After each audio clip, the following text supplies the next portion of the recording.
네요. 아, 네. 좋습니다. 아, 말씀하다. 네. 저는 탐험에 대해서 탐험을 할 거고요. 안 넘어가나?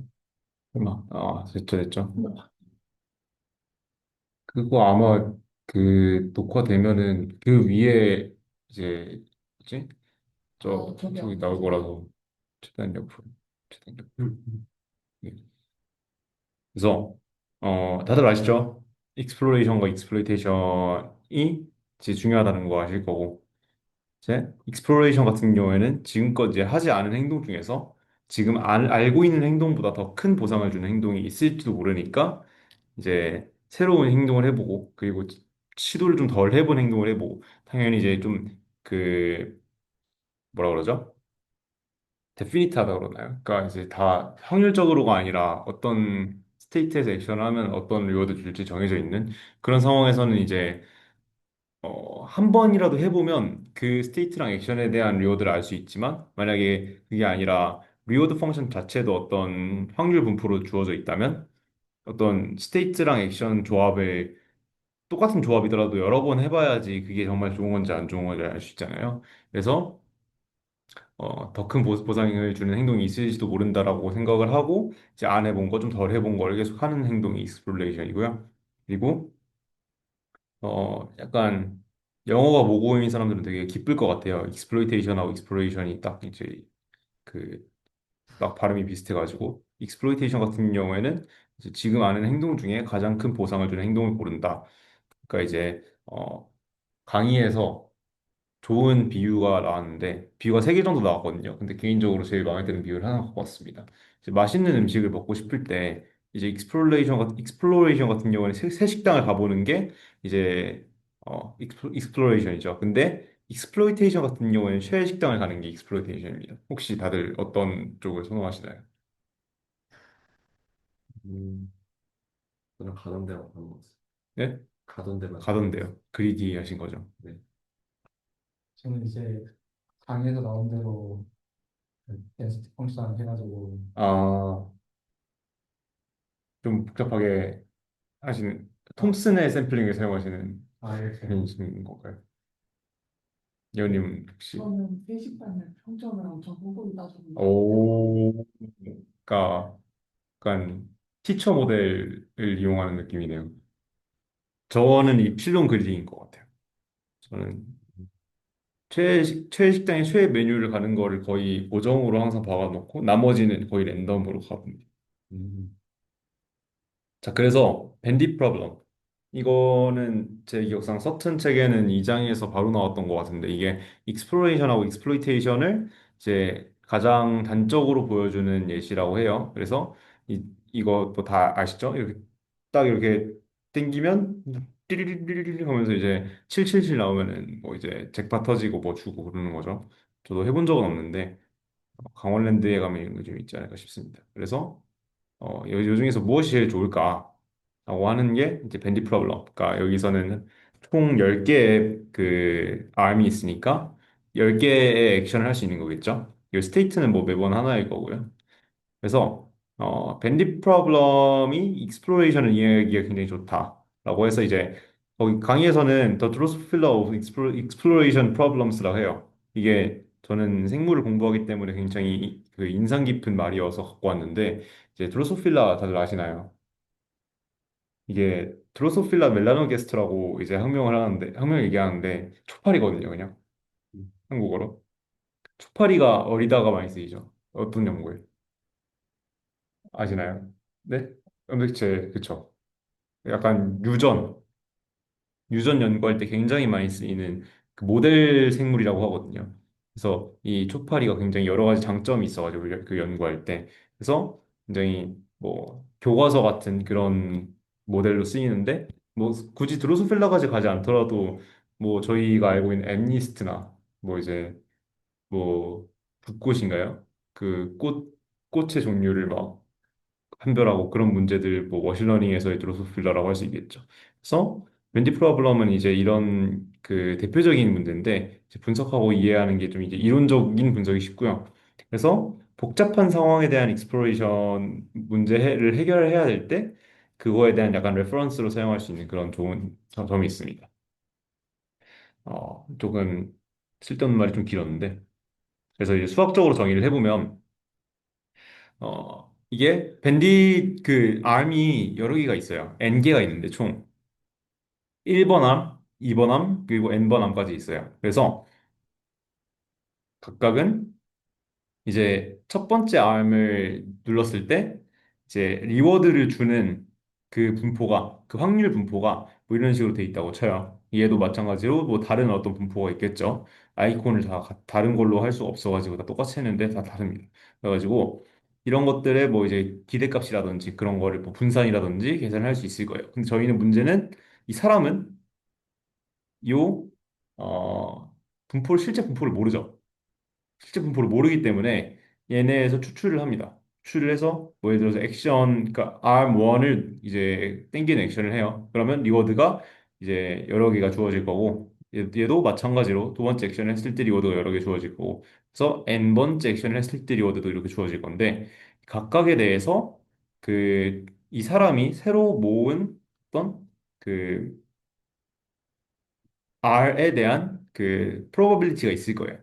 그래서 이런 식으로 그렇게 모을 수 있겠죠. 그래서 이 세타로 이 P를 파라미터라이즈를 해서 이제 강의에서 나온 예시로는 그냥 단순히 바이너리한 그런 리워드를 준다면 그 이제 그러니까 확률 P는 세트하고 P가 그러니까 일어나지 않을 확률은 이제 1만원 세트하고 이런 식으로 간단하게 그냥 뭐 베르노이 분포처럼 하기도 하거든요. 그래서 뭐 어떻게 파라미터라이즈를 해요. 그래서 이 사람이 갖고 있는 그 안에 그 머릿속에 그 믿음에 대한 상태는 이 세타 1부터 세타 n까지가 이 파라미터가 모인 이 확률 분포가 되겠죠. 이게 당연히 추정치니까 이제 p 해수로 붙은 거고요. 그래서 이 빌리프 스테이트를 하나의 스테이트로 보고 그 이제 부분적으로 그 관찰 가능한 MDP로 보자라는 거예요. 라고 저는 이해를 했는데 그냥 혹시 이제 제가 잘못 이해한 부분이 있을까 봐 좀 워낙에 조금 추상적인 식들이 많아가지고 원래 좀 그 PPT를 가져왔습니다. 뭐 제가 이해하는 게 맞겠죠? 괜찮죠? 네. 그래서 이제 저는 이거는 여기서 처음 보는 개념이었는데 후회라는 개념이 있더라고요.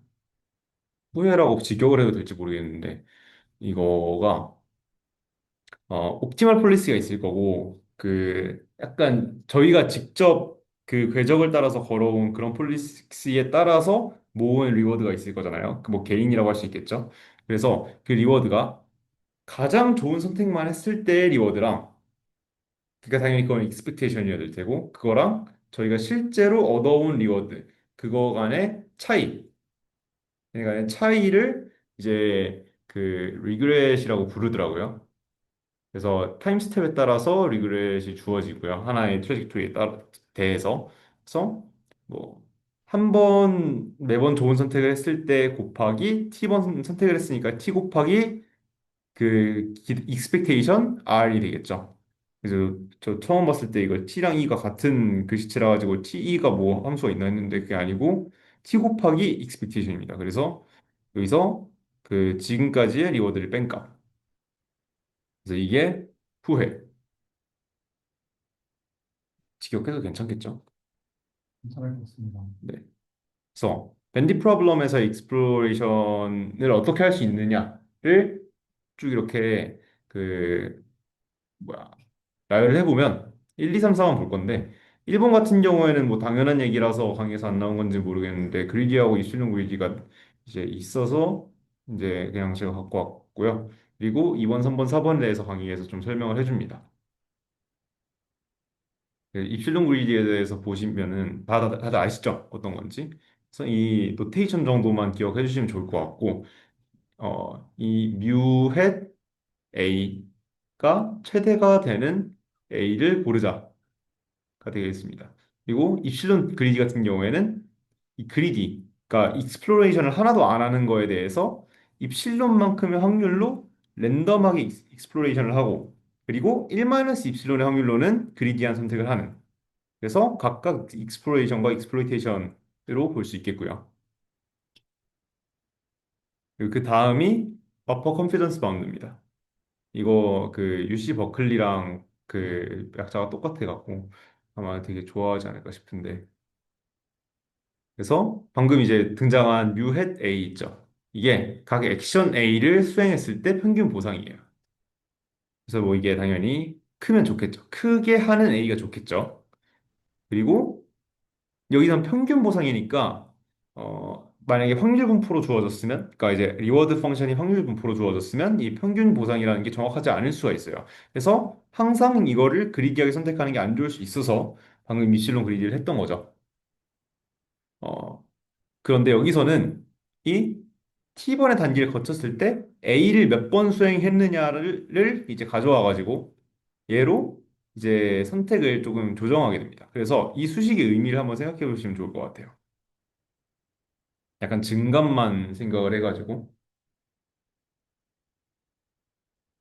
이 수식의 의미를 한번 생각해 보시고 이제 혹시 강의 안 보고 오신 분들은 이거 보시면서 이 뜻을 조금 파악하시면 좋을 것 같습니다.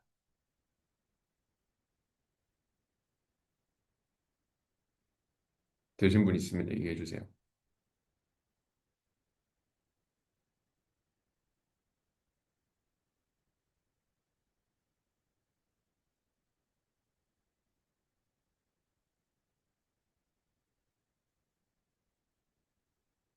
이해되셨나요? 아, 그쵸, 그쵸, 그쵸. 혹시 이해되셨나요? 그러니까 많이 안 해본 거를 더 가중을 더 주겠다는 거 아닌가요? 맞아요. 네. 되게 간단해요. 그래서 당연히 앞에 이제 항은 방금 그리디랑 똑같은 거고요. 뒤에 항이 중요한데 이렇게 전체 시도 횟수에 비해서 t에 비해서 그 액션을 선택한 횟수 na가 적으면 조금 더 액션을 선택해 본다라는 거겠죠. 그래서 안 해봤으면 좀 더 해본다라는 뜻이 되겠습니다. 뭐이 루트라든지 그 로그라든지 이런 건 어떻게 선택했는지는 이제 뭐 원문 논문을 봐야겠지만 뭐 이렇게 간단하게 증감을 통해서 확인할 수 있죠.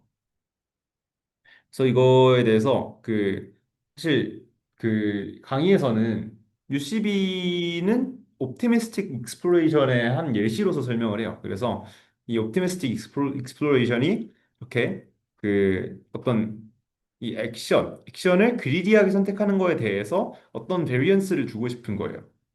그래서 그 베리언스를 주고 싶은 그 항이 바로 이 시그마 A인데 이거의 한 예시가 바로 이게 되는 거예요. 혹시 이거 C에 대해서 이해하시는 분이 있으실까요? 치킨 키스 하는가요? 네? 치킨 키스 하는가요? 그냥 상수잖아요. 그냥 계수. 네. 그런 거니까요. 음, 저거 상수라기보다는 그 뒤쪽에 펑션 가지고 어프로치메이트 하는 여러 방법론이 제시가 되는데 일단 저 앞 슬라이드에서 그 알그맥스가 뒤에 있는 거 다 합친 거에서 알그맥스 하는 게 맞죠? 뒤에 있는 게 그런 거요? 어떤 거요? 그러니까 그 뮤 A에 저거를 더하는 게 아니라 액션은 그냥 일반적으로 저희가 디스크리트 하다고 보잖아요. 네. 그러니까 액션에 그 추가 텀을 더하는 게 아니라 뮤의 텀을 더한 다음에 아, 맞아요. 이 알게메스니까 괄호가 이렇게 들어가는 건 그렇죠 맞죠. 그렇죠. 네네네. 맞아요. 그리고 NA가 아마 강의에서는 그 A가 커짐에 따라서 커지는 그냥 아무 함수여도 일단은 상관없다라고 했거든요. 아, 예, 맞아요. 맞아요. 맞아요. 그러니까 나중에 나오게 될 거. A를 수행한 횟수라고 하면은 한 번도 안 해본 액션은 0으로 나누는 거에서 전가적으로 아, 네. 그 이미 어떤 그 A에 대한 증가함수 예. NA로서 이제 설명을 했던 것 같아요. 그래서 뭐 바로 이렇게 쳐주면 되겠고. 얘도 뭐 마찬가지인데 C는 그냥 고정값이라고 이해를 하면 될까요? T가 네. 고정값이 아니었던 것 같은데 네. 그럼 이제 그냥 숫자보다도 조금 넓은 걸 포함하고 있는 거예요. 저는 근데 그렇게 그랬던 것 증가하는 같아요. A에 대해서 증가하는 잘 그러니까 모르겠어요. 어프로치 플러스 바운드 자체가 뒤에도 좀 비슷하게 계속 쓰는 개념이어가지고 약간 네. 확장하는 그런 느낌으로 설명을 하시는 거 아니었을까요? 뒤에 이거 신경 써서 좀 봐야겠네요. 네, 그렇죠. 일단 두 번째, 톰슨 샘플링이고, 얘는 아마도 제가 이해한 게 맞을 거라고 저는 생각을 하는데, 확실하지 않습니다. 이제 1, 2, 3, 4 순서대로 보실게요. 어떻게 하는지. 이제 빌리프 스테이트가 있잖아요. 저희가 이제 그 확률 분포를 모델링한 파라미터 세타 1부터 세타 n까지가 있는데 얘네들을 모은 이제 p 해시 있죠. 이 분포로부터 세타 1부터 세타 n까지를 추출해요.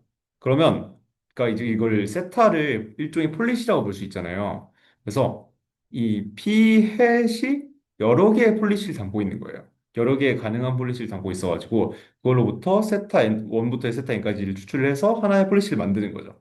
뭐 근데 여기 안에 들어있는 p 햇 안에 들어있는 이제 폴리시는 뭐 다 비슷비슷하겠죠. 이제 조금씩 다를 텐데 그 중에 하나를 추출해서 모델 세타 1부터 세타 n까지를 모은 모델이 맞다고 치고 그 상태에서 최선의 선택 그리디를 하는 거예요. 그래서 그 선택에 따른 보상을 기반으로 이제 피해 전체를 이제 업데이트를 하는 거죠. 저는 이렇게 이해를 했고 약간 그 사람으로 치면 이럴 수도 있지 않을까 저럴 수도 있지 않을까라는 생각을 이제 하는 상태에서 뭐 이제 일단 이렇게 한번 해보자 뭐 저렇게 한번 해보자 이렇게 이런 식으로 접근하는 방식이 아닌가라고 이제 이해를 했습니다. 추출이죠. 확률 분포에서 샘플링을 하는 거죠. 그럼. 네네네. 음, 세타 1부터 세타 n까지의 대한 그 확률 분포인 거죠. 네. 이게 제가 강의에서도 이 부분을 이해를 잘 못했거든요. 아, 그 릴립 스테이트에서 모델을 추출한다는 게 네, 이번 강의 제일 마지막에 보면은 그 Q 펑션을 샘플링하는 게 있잖아요. 맞아요. 그거랑 비슷한 건가요? 사실 Q 펑션 네, 샘플링하는 것도 이해를 잘 못했거든요. 제가 저 부분에 대해서 예전에 네, 프로그램 한 적 있었는데 제가 그때 이해한 바로는 n개의 밴딧이 있다고 치고 네, 세타 1이랑 세타 n까지 이제 뽑을 때마다 각각의 확률 분포를 예측을 하는 거예요. 네, 세타 첫 번째 밴딧에 대한 리워드에 대한 확률 분포가 있을 거고 세타 네, 2에 대한 확률 분포가 있을 거고 3에 대한 확률 분포가 있을 거고 이렇게 n개가 있으면 네, 그 n개 예상하고 있는 추정해 놓은 확률 분포에 대해서 하나씩 뽑아내는 게 2번이고 그 하나씩 뽑힌 거에서 최선의 선택을 하는 게 3번이라고 저는 설명을 듣긴 했어요. 하나씩 뽑는다는 게 그러니까 어려운데. 그냥 밴딧마다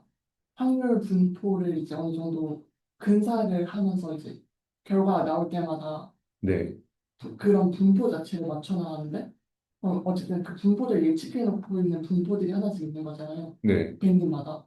그럼 그 밴드마다 이제 그 분포에서 하나씩 랜덤 샘플링을 하는 거죠. 그래서 뭐 랜덤 샘플링이 맞나요? 아니면은 그 알게맥스 해가지고 뽑는 게 아니라요? 제가 그 당시에 했을 때는 분포가 있으니까 그 분포 안에서 랜덤 샘플링을 한다고 듣기는 했었어요. 만약에 그때 배운 밴드 상황이랑 이 상황이랑 같아요. 아, 예를 들어서 뭐 이런 분포가 있다면 이쪽이 평균 자체가 높은 거에서 높은 게 뽑힐 가능성은 되게 높겠지만 네. 평균이 높지만 뭐 낮은 게 뽑힌 상황이 있을 수도 있겠죠. 그럼 그때는 3번에서 그 밴디지 안 뽑힐 수도 있는 거고. 그러면 그 말씀하신 거는 약간 세타를 추출한다기보다는 은근 상황에서 근데 그게 같은 네, 상황인지 모르는데 저 모르겠어요. 그러니까 세타는 지금 요 분포 자체를 모델링하는 파라미터잖아요. 네, 그래서 저 밑에 있는 분포들에서 네. 하나씩 뭔가를 그러니까 뽑아낸 다음에 여기서 추출을 한다는 거죠. 네, 여기서 R을 추출을 하는 거죠. 네, 새로운 예상되는 예상되는 R R을 추출을 추출. 해서 그게 제일 높은 거를 뽑는 게 톰슨 샘플링이라고 저는 어, 그때 그 당시에는 이해를 했던 것 같은데 네. 그 맥락이랑 지금 맥락이랑 완전히 같을지 모르겠어요. 제가 이해하고 있는 톰슨 샘플링은 그런 방식이에요. 근데 들었을 때 그것도 뭔가 될 것 같다라는 생각이 들긴 하거든요, 저는. 근데 지금 여기서 얘기하는 거랑 다른 것 같긴 해요. 이게 모델 A1에서 A2이 맞다고 친다는 게 결국 어떤 액션을 해야 될지에 대한 프로버빌리티가 나온다는 거잖아요. 네, 그럼 그 프로버빌리티로 샘플링을 각각 한다는 거죠, 액션들을. 그렇죠. 그럼 그 액션이 이제 그 컨티뉴어스 하면 다 다를 텐데 디스크리트 하면은 겹치는 게 있을 수도 있고 안 겹치는 게 있을 수도 있잖아요. 겹친다는 게 예를 들어 최고의가 나오면 두 개 하는 거. 그러니까 이제 모델이 n개가 있어도 네. 그 probability distribution n개가 나오는 거지 네. 그 액션 스페이스가 퍼지는 게 아닌 거니까 네. 예를 들어서 저희가 이제 아타리 게임 뽕 같은 거 한다고 하면은 왼쪽으로 그게 가운데 있기 오른쪽에 있기 세 개 가지고 샘플링을 하면은 그 저기서 이제 샘플링했을 때 왼쪽 각이 n개 가만히 있게 n개 오른쪽 각이 n개 뭐 이런 식으로 나올 거 아니에요. 그걸 가지고 이제 그 뭘 가지고 최선의 선택을 한다는 건지 제가 이해를 못했거든요. 각각의 액션에 대해서 N개가 그러니까 나온다. 왼쪽으로 갈 때에 대한 예상된 리워드 분포랑 네. 위쪽으로 갈 때 예상된 리워드 분포랑 오른쪽으로 갈 때 예상된 리워드 분포가 있다면 거기서 하나씩 추출을 해서 그 세 개의 리워드 중에서 제일 높은 거를 따라가는 거예요. 아, 근데 그러면, 밴디스는 어쨌든 계속 고정되는 상태에서 지금 가는 거예요. 그러면 리워드를 세 군데에서 추출을 하면은, 네. 왼쪽으로 했을 때 리워드들이 있고 하면은, 그 리워드들이 이제 벡터잖아요. 리워드 모델이 n개면은, 리워드를 예측한 값이 n개가 나오는 건가요? 모든 근데 밴딧이라는 상황 자체가 N개 중에 하나를 골라서 내리는 상황. 근데 모델은 하나고 액션 그 밴딧이 여러 개 있다는 게 액션이 가능한 액션이 여러 개가 있다는 거고 네, 가능한 액션이. 모델은 그냥 하나 개인이 하나가 있는 거고 그 밴딧 아, 프로블럼은 N개가 있어가지고 N개 각각 액션에 대해서 저게 근데 네. 거기서 되게 헷갈리셨구나. 그냥 그러니까 이제 이 상황에서 지금 모델은 하나인 거죠. 네. 그러니까 세타 1부터 세타 n까지의 셋이 그러니까 순서상이라고 하면 되죠. 이게 주어지면 그게 곧 모델, 그러니까 하나의 모델인 거죠. 단일한. 네. 이제, 그럼 네. 제가 이해한 바로는, 네. 저, 저 모델을 실행을 하면은, 일단 n개의 액션이 가능하기 때문에 n개의 probability distribution이 나오는 거고 네. 그래서 n개의 액션마다 하나의 probability distribution이 나오면은 그걸로 샘플링을 해서 그 중에서 리어도 제일 큰 걸로 한다는 거죠. 네. 네, 네, 이해했습니다. 네. 그래서 추출을 하는 게 곧 이제 익스플로레이션에 해당을 하겠죠. 그래서 이제 추출을 한 그 값에 대해서는 익스플로레이션이 없어요. 근데 추출을 하는 과정 자체가 익스플로레이션에 해당이 되는 거겠죠. 그래서 거기서 강의에서 나온 게 이론적으로는 이제 그걸 풀어내는 게 어려운데 실제로 성능이 굉장히 좋다라고 해요. 그렇다고 합니다. 실제로 뭐 R에서 어떻게 얼마나 이걸 쓰는지 모르겠는데 이거는 찾아볼 가치가 있는 것 같고 그다음에 이제 인포메이션 게인인데 정보 이론에 기반한 익스플로레이션 방법이라고 생각하시면 됩니다. 그래서 뭐 엔트로피는 뭐 여러 가지 방법으로 정의를 할 수 있겠지만 뭐 P 마이너스 PLM P 이렇게 많이 정의를 하죠. 음. 그래서 이 엔트로피가 어떤 이제 정보의 엔트로피가 높다라는 거는 곧 불확실하다는 걸 이제 의미를 해요. 일반적으로. 그래서 이 전후의 불확실함 차이, 즉 엔트로피 차이가 곧 정보의 획득량이라고 볼 수 있습니다. 그래서 엔트로피 이렇게 이 코난이 이제 고민을 하고 있는 상황은 엔트로피가 굉장히 높은 상황이죠. 이제 마음속이 복잡할 거예요. 그래서 이제 엔트로피가 높고요. 이제 마음속이 정돈이 돼요. 그럼 엔트로피가 낮아지겠죠. 그래서 이제는 이제 정보가 조금 더 이제 확실해진 거예요. 약간 야매로 설명하는 것 같은데 뭐 정보 이론 다들 어느 정도는 알고 계시죠? 아닌가요? 엔트로피 개념으로 예. 그러니까 약간 뭐라고 설명할까?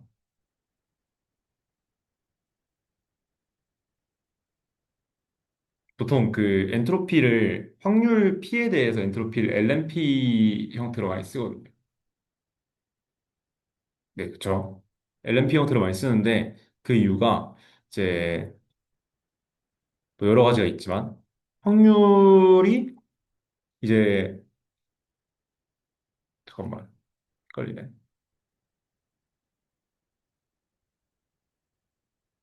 정보가 많다. 그죠. 확률이 많은 일이 일어나는 거랑 확률이 적은 일이 일어나는 거랑 뭐가 더 정보가 많은 상황일까요? 적은 일이라는 게 정보가 더 얻는 거니까. 네, 얻는 정보가 더 많은 거죠. 네네네. 확률이 적을수록 이제 얻는 정보가 많아지는 건데 확률이 적으면 이제 사실 이제 엔트로피가 적은 거고 이거는 괜찮으시죠? 확률이 적으면 엔트로피 적은 거. 확률이 적으니까. 아, 어떤 일이 일어날 확률이 적잖아요. 그러니까 이제 사건 A가 일어날 확률이 이제 사건 A가 일어날 확률이면 PA라고 적을 수 있겠죠. 확률이 적으면 엔트로피가 높은 거 아니에요? 확률이 적으면요? 네. 뭐 확률이 적은 액션이 일어나면은 엔트로피가 높죠. 네네. 네, 확률이 적으면 그러니까 뭐야, 적은 확률은 엔트로피가 낮고 확률이 적은 게 일어나면 엔트로피가 높고 맞나? 잠깐만. 아, 아니죠. 반대 아니에요? 그러니까 원래 엔트로피 증가하잖아요. 자연에서. 네. 그게 이유가 뭐냐면은 자연이 점점 확률이 높은 곳으로 가려고 그래서거든요. 음, 그러니까 확률이 낮은 일보다 확률이 높은 일이 더 많이 일어나니까 이제 자연에서는 엔트로피가 계속 높아지는 방향으로, 즉 높은 그러니까 확률이 높은 일이 일어나는 방향으로 계속 진행이 돼요, 자연이. 근데 그게 통계에서 퀸스의 법칙 때문에 더 증폭이 돼갖고 그렇게 되는 거고. 그래서 확률하고 엔트로피는 이제 같이 증가하는 그런 관계일 거예요. 음, 근데 확률이 낮은 일이 일어나면 정보가 높은 거니까 정보는 반대로 봐야죠. 그렇죠. 엔트로피가 높으면 정보가 낮은 거. 엔트로피가 낮으면 정보가 높은 거. 대신에 그렇죠. 네, 엔트로피가 높은 게 정보가 높은 정보가 거라고 생각합니다. 낮은 거예요. 그러니까 약간 아 지금 이게 뭔가 정보가 높은 상태일까요? 아니면 이게 정보가 높은 상태일까요? 음, 방금 게 정보가 그렇죠. 이게 조금 더 정보가 높은 상태죠. 얘네에 대한 정보가 더 많이 주어지는 상태잖아요. 음, 얘가 엔트로피가 낮은 상태고 얘가 엔트로피가 높은 상태예요. 음, 왜냐하면 이런 일이 일어날 확률은 굉장히 높거든요. 이래도 이렇게 볼 수 있고, 음, 이래도 이렇게 볼 수 있고, 이래도 이렇게 볼 수 있잖아요. 네. 굉장히 가능한 경우의 수가 많은데, 이거는 이거랑 이거밖에 없어요. 음, 그래서 엔트로피가 낮아요. 확률이 낮고. 근데 정보가 높죠. 네. 그래서 확률 엔트로피 같이 가고 정보 반대로 가요. 날아가는 정보가 추가돼서 정보가 늘어나는 거예요. 그렇다고 해석할 수 있는지 모르겠네요.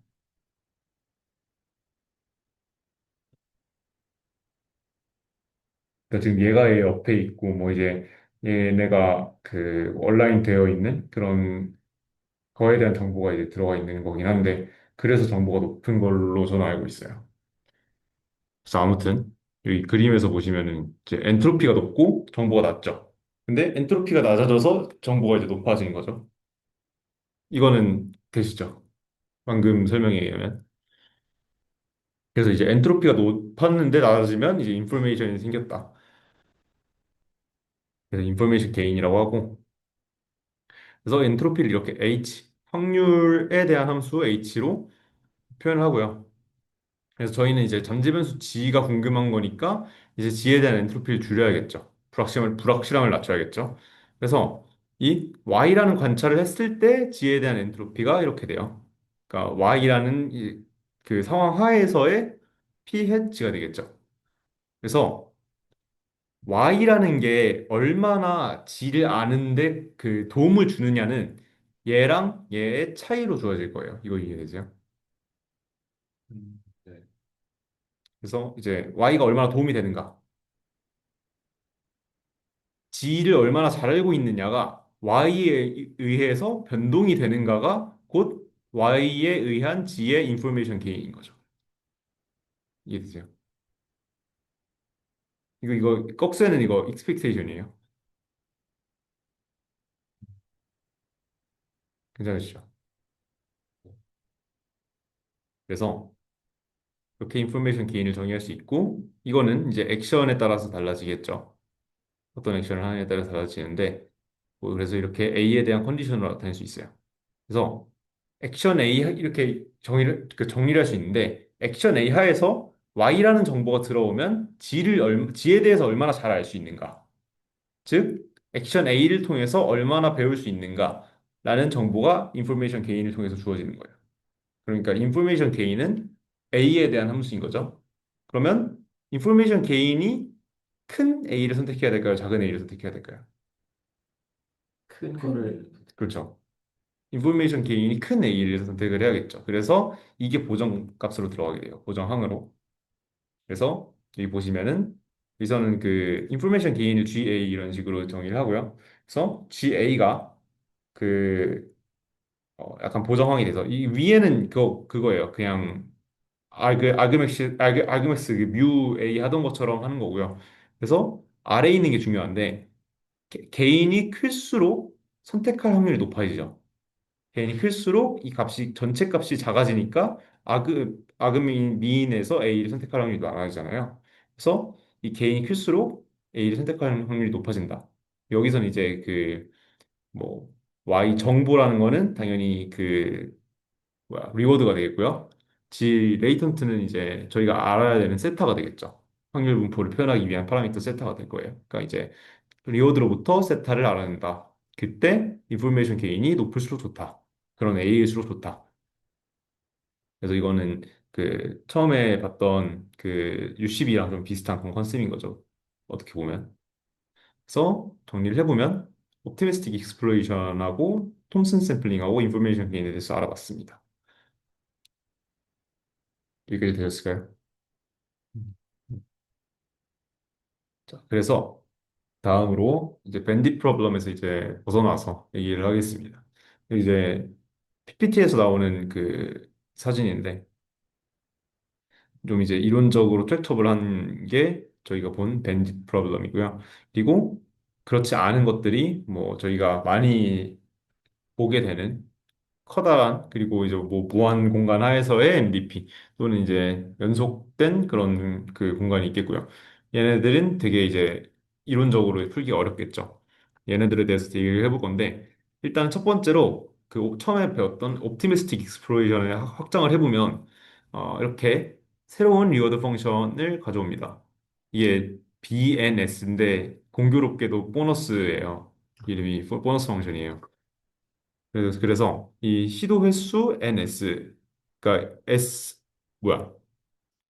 그 S라는 이제 NS도 있고 NSA도 있는데 뭐 둘 다 쓴다라고 해요. 그래서 NS 이 스테이트에 온 횟수가 이제 늘어나면 그 값은 줄어든다. 뭐 이것도 방금 말씀해 주신 대로 그 뭐 증가하는 그런 함수로 그냥 일반화해서 설명할 수 있고요. 그래서 B 같은 경우는 이 n이 늘어나면 그 값이 줄어드는 그런 관계에 있습니다. 그래서 이 보너스가 그 UCB에서도 보시면은 n이 그 분모로 들어가잖아요. 그래서 n이 커지면은 이 보너스 항이 작아지죠. 그래서 마찬가지로 이것도 이런 식으로 진행이 됩니다. 그래서 보너스 함수는 이런 것들이 있고요. 중간 거는 뭐 그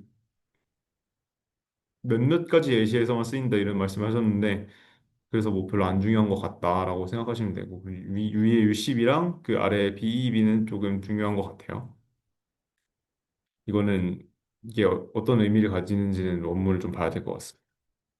그래서 옵티미스틱 익스플로레이션에서 추가적으로 얘기를 하는 건 이렇게 NS를 세려고 할 때 스테이트가 연속적이라 가지고 이제 요 상황이랑 요 상황이랑 요 상황이랑은 뭐 이제 같은 상황으로 칠 것이냐 이게 굉장히 애매하잖아요. 그래서 이런 그 일을 할 때 수도 카운트라는 걸 사용한대요.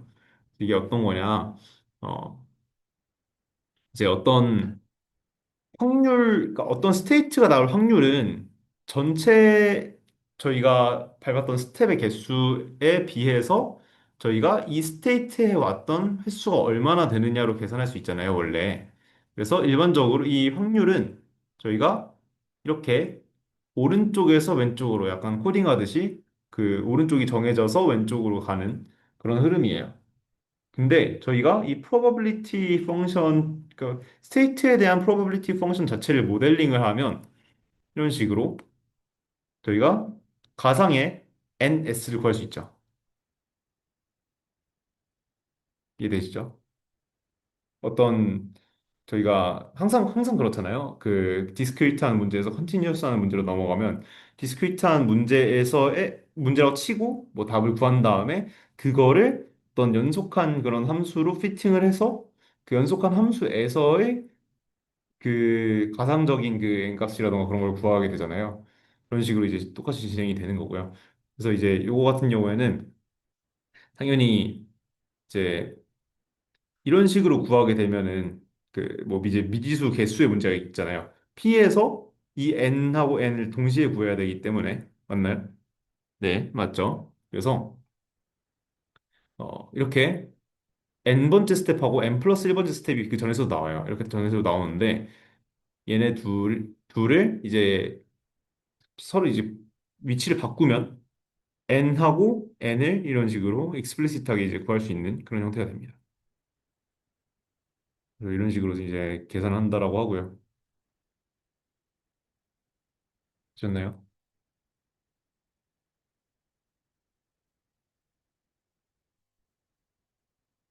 네. 그래서 이제 옵티미스틱 익스플로레이션에서 조금 요즘 쓰는 그런 방법론이라고 얘기를 하시면서 확장이 되는데 세 가지가 나와요. 첫 번째로 counting with hashes, 그리고 두 번째로 implicit density modeling with example models라고 하고 세 번째 heuristic estimation이라고 하네요. 그래서 뭐 다 당연히 이제 목표는 똑같겠죠. 그래서 해시를 이용하는 것부터 보면 그냥 간단하게 그냥 쓰고 넘기겠습니다. 해싱은 다들 아시죠? 네. 어떤 뭐 함수를 통해서 그렇게 하면 좀 더 너무 넓나? 해싱 이거 다 아시죠? 넘어갈게요. 그래서 이제 해싱 된 공간상에서 뭐 예를 들어 모듈러를 취했다라고 하면 그 모듈러 취한 그 값에서의 스테이트 개수를 세는 거죠. 그게 뭐 해시가 항상 그렇듯이 그 약간 유니폼할 수도 있고 아닐 수도 있고 좀 비슷한 것들끼리 묶일 수도 있고 아닐 수도 있고 이거는 해시 함수를 어떻게 정하느냐에 따라 달린 거죠. 그리고 두 번째, 덴시티 모델링을 좀 이제 그 임플리시트하게 하겠다. 그래서 이 P 세타 S를 계산하는데 중요한 게 이 스테이트 S가 새 거 같은가, 지금까지 안 본 거 같은가가 중요하잖아요. 그래서 어, 얘를 그냥 이전의 스테이트들과 다른 스테이트인지 지금까지 경험했던 상황들과 비슷한 종류의 상황인지 아니면 아예 다른 상황인지를 그냥 클래시파이어로 그냥 분류를 해버려요. 그래서 이 DS가 클래시파이어인데 이 DS가 만약에 그 포지티브를 뱉으면 이제 지금까지랑 비슷한 상황이라는 거죠. 지금까지의 상황과 같은 이제 클러스터로 묶인다는 거예요. 그렇기 때문에 그때는 이제 이게 1이 나오면서 PS가 0이 나오겠죠. 그럼 새거 같은가에 대한 답으로 아니요를 대답한 거죠. 이해되세요? S가 익숙하면 D가 1을 뱉는다. 즉, P가 0을 뱉는다. 즉, 새거 같지 않다. 동어반복, 동어반복, 동어반복이긴 해요. 그래서 반대로 이제 네가티브 같은 경우에는 이제 새로운 그 클래스에 이제 들어가게 된다. 그래서 이 상황에서는 0이 되고 이제 P 값이 이제 D분의 1이 되겠죠. 당연히 이제 뭐 0하고 1 사이에다 값이 나올 텐데 0이 나오면 안 될 것 같습니다. 그 분모 때문에. 세 번째로 이제 휴리스틱하게 그 P를 이제 구한다. 그래서 방금이랑 똑같아요. 아이디어는 스테이트가 새 거 같은지로 이제 얘기를 하는 건데 이게 약간 그 저 처음에 이거 이해하기가 좀 어려웠는데 타겟 펑션이라는 이제 함수를 아무거나 정해요. 의미가 있는 함수면 좋은데 딱히 뭔가 명확하게 어떤 의미여야 된다 아니 어떤 함수여야 된다 이런 건 없어요. 그래서 뭔가 의미 있는 어떤 이 문제랑 관련이 있기만 한 어떤 함수를 가져와요. 그래서 그 함수를 한번 그 뭐야 피팅을 해봐요. 그 저희가 갖고 있는 데이터에 대해서 피팅을 해봐가지고 이게 원래의 그 타겟 펑션이라고 하고 저희가 피팅을 한 타겟 펑션이라고 해요. 아, 반대가 낫겠네요. 원래 타겟 펑션 주황색 그리고 피팅한 타겟 펑션 초록색 이렇게 돼 있으면 요 상황, 요 상황, 요 상황은 조금 이 문제 자체에서 이 MDP 문제 자체에서 데이터가 좀 많이 모인 상태겠죠. 그러니까 이 펑션이 잘 피팅이 됐을 거예요. 이 파란색 상황은 이해되세요? 그런데 요렇게 좀 멀리 떨어진 상황들 있잖아요. 이 축이 당연히 S, A일 텐데 요 상황들은 데이터가 부족하니까 이 F 스타가 어떤 펑션이든 이 펑션이 잘 피팅이 안 됐을 거라는 거예요. 왜냐면 S랑 A의 셋이 부족한 부분들이니까. 이해되죠? 좀 어려울 수 있는데 네. 네, 여기 가까운 부분들은 데이터가 많고 먼 부분들은 데이터가 적으니까 피팅이 좀 덜 됐을 것이다라고 설명을 하는 거죠. 그래서 이런 간접적인 방법을 통해서 휴리스틱하게 이 부분에서는 익스플로레이션이 좀 덜 됐구나라고 하고 여기에다가 조금 가중치를 둬서 이제 방금처럼 옵티미스틱한 그런 방법을 이제 사용할 수 있는 거예요. 되셨죠? 그래서 두 번째로 톰슨 샘플링을 볼 건데 방금 얘기를 하셨잖아요. 그 리워드 펑션 에서 그 R 세타에서 세타 그런 구하는 거 중에서 이제 심층 강화학습에서는 이제 Q 펑션을 이용을 하는데 이제 이 Q 함수가 이제 여러 가지가 있을 거예요. 그 여러 가지 Q 함수 중에서 하나를 뽑아서 그거에 대해서 이제 그 그리기를 적용을 하는 건데 그러니까 이제 자기가 갖고 있는 가설들이 여러 가지 있는 상황에서 그 중에서 하나를 뽑아서 그거에 따라서 이제 강화학습을 수행을 하는 거죠. 그래서 이게 조금 잘 먹히는 이유가 뭐냐면은 그 큐러닝 자체가 오퍼 폴리시이기 때문에 큐를 어떤 큐를 선택을 해도 다른 큐도 같이 업데이트를 할 수 있어요.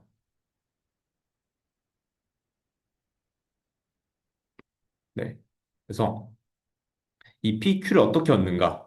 여기까지 보니까 이제 기현님이 말씀하신 거랑은 다른 샘플링을 얘기하는 것 같긴 한데 한번 그것도 찾아봐야 될 것 같긴 해요. 그래서 이 PQ를 어떻게 구하는가를 설명을 해주시는데 이 원래 데이터셋 D가 있어요. 이 D를 그 리샘플링을 n번 해요. 그러면 그 이 뒤에 서브셋 n개가 나오겠죠. 데이터셋이 조금 작은 게 이제 n개가 나올 거예요. 원래는 이제 커다란 거 하나였는데 그럼 그 각각의 D 하나로부터 이제 모델을 만들 수 있겠죠. 그럼 모델이 n개 나올 거예요. 모델이 n개면 Q 펑션도 n개겠죠. 그러니까 그 n개의 Q 펑션 중에서 하나를 선택을 해서 그 Q 펑션에 따라서 뭔가 이제 강학습을 돌린다든지 그런 걸 하는 거예요. 그럼 다시 그걸 통해서 SA가 모일 거고 뭐 리워드가 모일 거고 그걸 통해서 n개를 다시 이제 그 러닝을 해야겠죠.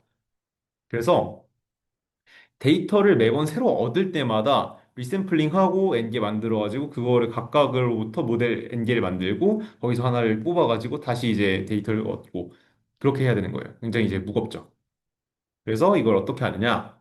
그냥 그 모델 F 세타 I라는 걸 이렇게 약간 키메라처럼 네, 머리를 굉장히 많이 가지고 있는 그런 그 모델로 가져가서 굳이 뭐 이제 머리가 세 개라고 해서 그 생물이 세 마리일 필요는 없잖아요. 그래서 한 마리에다가 머리 세 개 붙여가지고 약간 케르베로스처럼 이렇게 운영을 합니다. 그렇게 하면은 조금 더 가볍게 훈련할 수 있다고 하네요. 그래서 마지막인데 이거는 인포메이션 게인을 확장하자고 해요. 그래서 인포메이션 게인에서 확장을 할 때 제일 큰 문제가 되는 건 뭐냐면 Y랑 G를 어떻게 정하냐라는 건데 이제 Y는 관찰 그 자체고요. 뭐 방금 그 밴디 프로블럼에서는 이제 리워드가 됐었죠.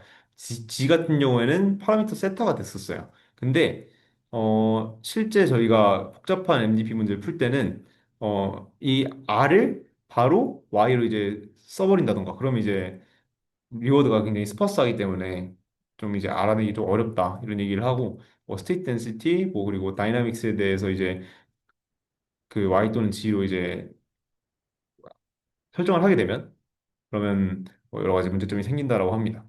그래서 이거를 Y랑 G를 결정하는 게 굉장히 어려운 문제라고 하는데 저는 이 다음부터는 이해를 못하긴 했어요. 그냥 가져왔습니다.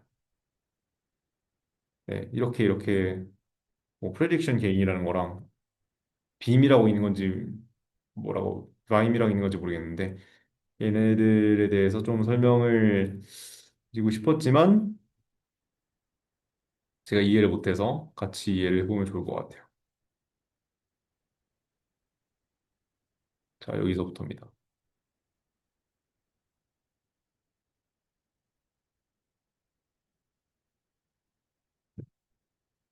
여기랑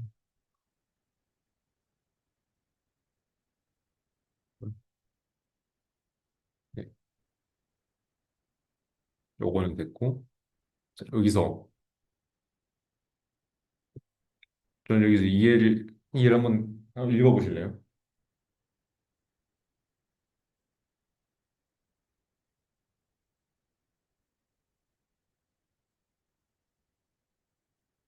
혹시 이해하셨나요?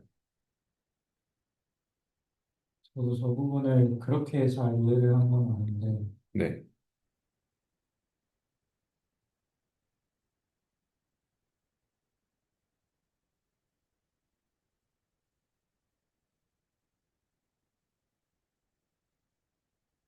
이제 그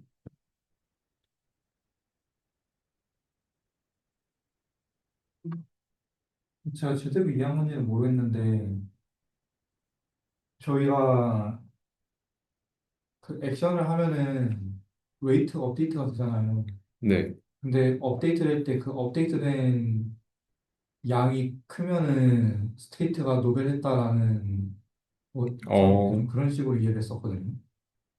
그러니까 P세타랑 P세타 프라임이라는 게 네, 두 개 다른 네트워크가 아니라 똑같은 네트워크 업데이트 전후 가지고 그거 했던 것 같은데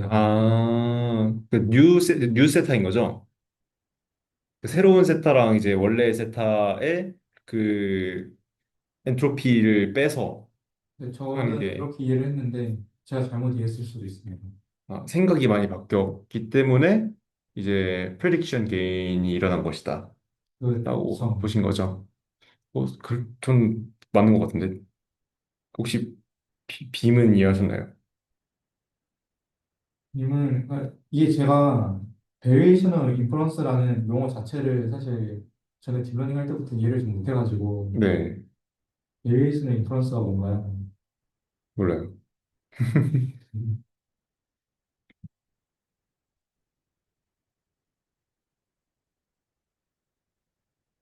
직역하면 더 안 와닿지 않아요, 얘는?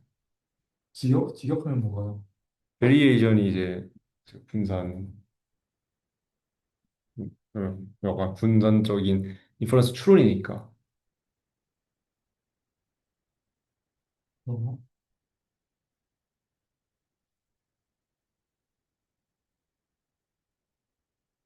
일단 저는 여기서 이해한 거 뭐냐면 그 여기 처음에 세 줄 이해했어요. 이게 일단 식만 보면은 제가 방금 얘기한 게 그거거든요.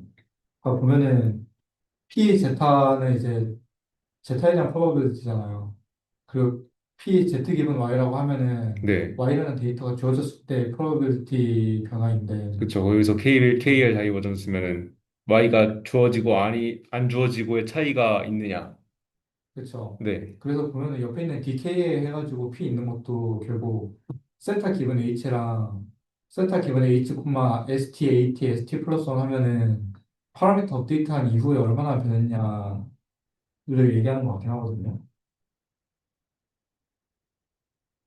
파라미터랑 그러니까 관련 있는 건 위에밖에 없지 않아요? 세타 프라임이 안 나와 있어가지고. 그 이제 밑에를 보면은 네, DKL이잖아요. 그러니까 네네네, 일단 그 모델이라는 게 네, P 세타 기분 H라고 표현할 수가 있는 거잖아요. 그러니까 그렇죠. 되겠죠. 네, 히스토리니까 결국 네, 여기 여러 히스토리를 이거죠. 통해서 학습을 한 건데 네, 거기에 이제 ST, AT, ST 플러스 1이 주어지면은 한 스텝이 주어지면, 네, 그쵸. 그럼 그거 가지고 뭐 변할 거 아니에요. 저희가 네, 학습을 진행한다고 하면은 네, 그때 업데이트 되기 이전 모델과 이후 모델의 KL 다이버전스다라고 이제 저는 그러네요. 해석을 했거든요. 세타가 바뀌는 거에 대한 다이버전스네요. 네, 그렇죠. 밸리에이션 그러면은 변화하고 이 변화에 의한 추론이네. 근데 이제 여기서 이제 KL 다이버전스를 세타랑 세타 프라임 가지고 한 게 아니라 지금 P 세타랑 P 세타 프라임 가지고 한 거잖아요. 네. 그래서 그 정확하게는 파라미터에 대해서 한 게 아니라 그 파라미터로 바뀌는 디스트리뷰션에 대해서 KL 다이버전스를 어떻게 본다는 것 같은데 이 그 디스트리뷰션을 KL 다이버전스를 어떻게 취하겠다는 것인지부터 이해가 좀 제가 잘 안 되거든요. 근데 그 위에 프레딕션 게인 같은 경우에는 스테이트에 대한 그 뭐야, 분포가 맞는데 아래에 있는 쿨빙 라이블러 다이버전스는 세타에 대한 분포가 맞잖아요. 파라미터 자체에 대한 아, 세타 기분 H니까. 근데 세타에 대한 분포라고 보기에는 네. 이게 P라는 함수가 파라미터 그 자체를 의미하는 건 일단 아니잖아요. 이 P랑 다른 P로 전 봤는데 그러니까 저 P라는 게 네. 모델 의미하는 거 아닌가요? 그러니까 그 파라미터에 대한 KL 다이버전스 자체가 사실 파라미터는 디스트리뷰션이 아니잖아요. 그것도 그러네요. 네, 파라미터 자체를 가지고 KL 다이버전스를 구할 수는 없을 것 같고 음, 그 뭔가를 하는 것 같은데 제가 그 부분을 이해를 잘 못했어요. 그러면 이게 사실 P 세타 그 기분이 아니라 P 세타 다이나믹스 기분 뭐가 돼야겠네요. 그렇죠. 원래는 말씀하신 대로는.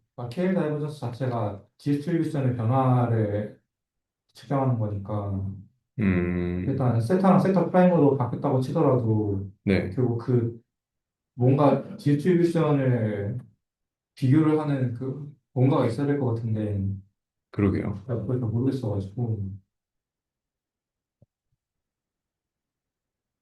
그러면 이 Q 같은 경우에는 이거는 파라미터라이즈를 한 것 같고, 그래서 KL 다이버전스 저거를 굳이 구한다라고 하면은 네, 전에 KL 다이버전스 그 피셔 인포메이션 매트릭스로 근사했던 거 있잖아요. 네, 그래서 그 스토캐스틱하게 뭔가 하면은 K 다이버전스를 추정할 수 있지 않을까 싶긴 한데 간접적으로요. 네 음, 그 뭐 뒤쪽에 내추럴 나오지 않을까 익스플로레이션 1이니까. 네 익스플레이션 2가 2에 누구죠?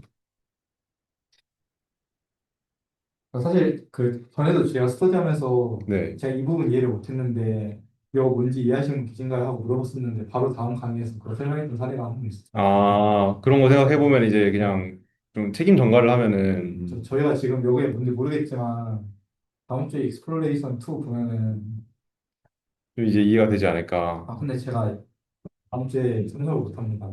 아, 그래요. 제가 다음 주에 학교 가가지고 아, 바쁘시네요. 제가 이제 제주도로 가거든요. 제주도요. 제가 선물 사보겠습니다. 아, 너무 좋습니다. 한라봉 뭐 그런 건가요? 한라봉 좋죠. 저도 다음 주에 여행을 가가지고 아, 가봐야 되겠어요. 있습니다. 근데 요 부분에서 뭐 어디가 약간 지금 현재 아, 좀 막혀? P가 네. 세타에 대한 분포인지 뭐에 대한 분포인지 모르겠어서 음, KL 다이버전스를 어떻게 구하자는 건지. 음, 파라미터를 가지고 KL 다이버전스를 구할 수는 없잖아요. 파라미터는 디스트리뷰션이 아니니까. 파라미터는 정해져 있는 값이죠. 그러니까 음. 디스트리뷰션을 어떻게 해야지 KL 다이버전스가 구해질 텐데 저희는 이제 그것을 모르겠다 이런 거죠. 저게 뭔가 그러면 음, 음, 뭔가 스테이트에 대한 신경망 표현, 세타가 스테이트에 대한 그 신경망의 표현인 거고, 저게 좀 P가 만약에 좀 어떤 이상적인 세타의 분포라고 치면은 그거를 Q로 근사해서 뭐 하겠다는 얘기 아닌가요? 그러니까 이게 그 세타가 저기 처음 보면은 피세타 뭐 S 이런 게 있는데 이 스테이트를 학습하는 어떤 그거를 표현하는 걸로 세타라고 치면은 이제 스테이트에 대해서 하나의 세타만 있는 게 아니라 이제 스테이트에 대해서 여러 개의 확률 분포를 따라서 이렇게 세타가 나올 수 있잖아요. 신경망 분포. 그거, 어, 그래서 그거가 이제 예전 게 저기 오른쪽에 있는 거고 왼쪽 게 저 분포가 이렇게 있는 거고 근데 저걸 우리가 지금 이제 모르는 거니까 저거는 이제 베리에이셔널 인퍼런스라는 거는 저걸 이제 저거는 이제 아주 뭐랄까 아주 이상적인 P는 아주 이상적인 거고 Q는 우리가 이제 근사를 실제로 신경망을 실제로 써가지고 해야 되는 거고 그런 거지. 지금 파라미터 자체가 약간 불확실성을 가진다 뜻인가요? 그래서 파라미터랑 스테이트가 1대1 대응되지 않아서 그거를 이제 그냥 어떤 스테이트에 대한 어떤 학습된 표현이 있다고 치면은 그거를 이렇게 다 P세타라고 말하는 거 아닐까 싶은 그런 게 있습니다. 일단 논문에서는 저거를 상분포라고 말하고. 음. 포스티리어라는 게 결국 그 저희가 파라미터가 업데이트가 일단 된 다음에 분포의 변화를 알 수 있는 거니까 그냥 포스티리어라고 한 거 아닙니까? 네.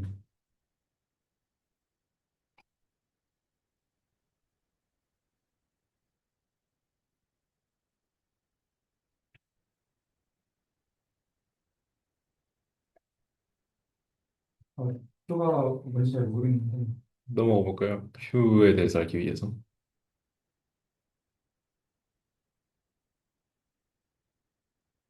넘어간 거야? 네, 넘어간 걸로.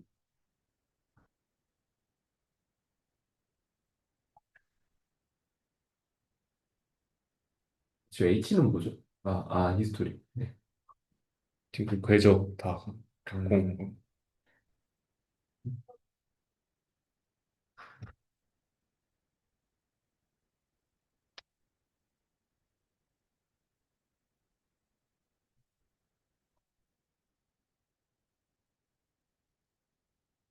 선생님 올해 SCSS 안 하시죠? 네. 오늘 이제 저희가 종근총회가 있거든요. 아, 그리고 7시 30분부터 화로상회를 동비로 가는데 아, 선생님 괜찮으시면 같이 가실래요? 동비면은 나쁘지 않은데요. 이거 이제 어차피 저희 동아리 특강상 저 부원인데요? 잉? 하면은 모르기 때문에. 그렇기 때문에 근데 가려면 7시 반까지 가야 돼요. 애매하네요. 얼른 끝내죠. 근데 저또 다른 약속 있어가지고. 이런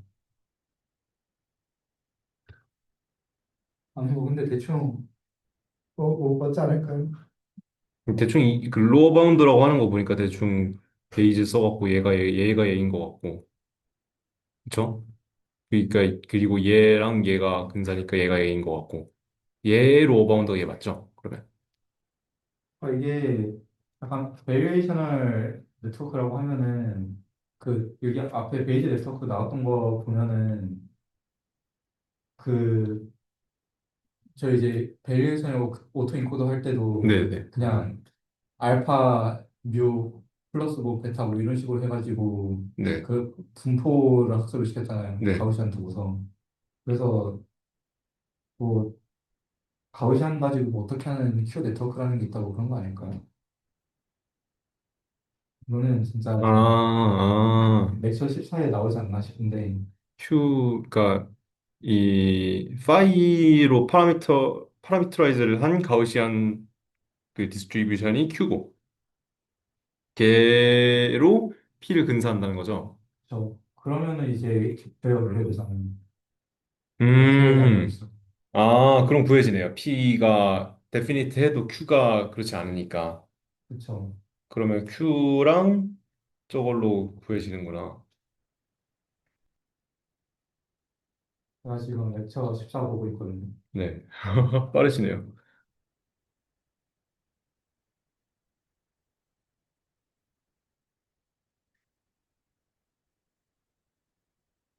근데 이제 뭔 소리인지 모르겠어요. 뭐 코드를 봐야 될 것 같은데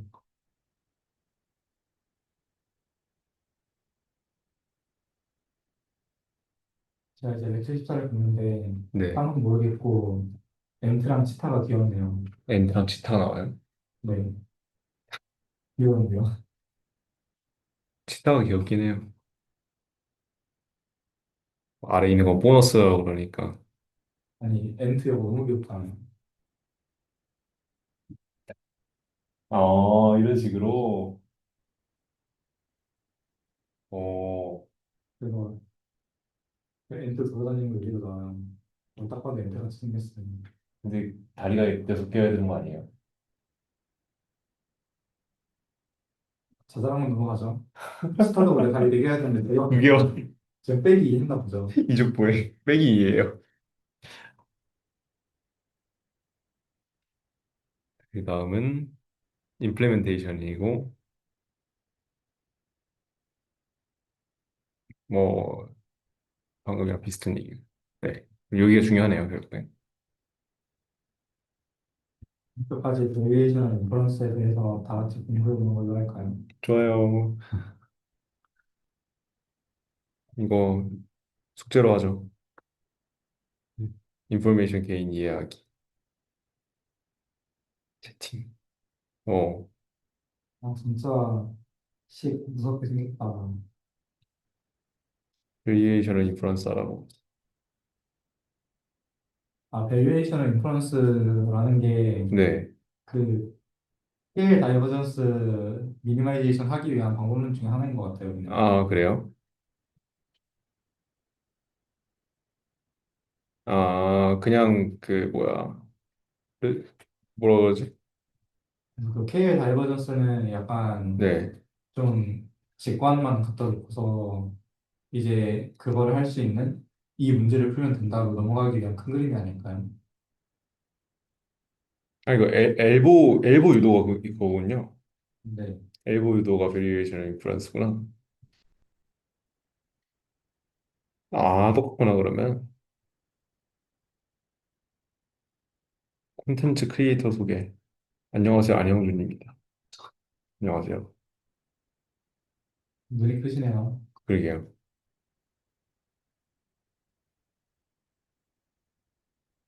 그러면은, 응시할까요? 좋습니다. 네.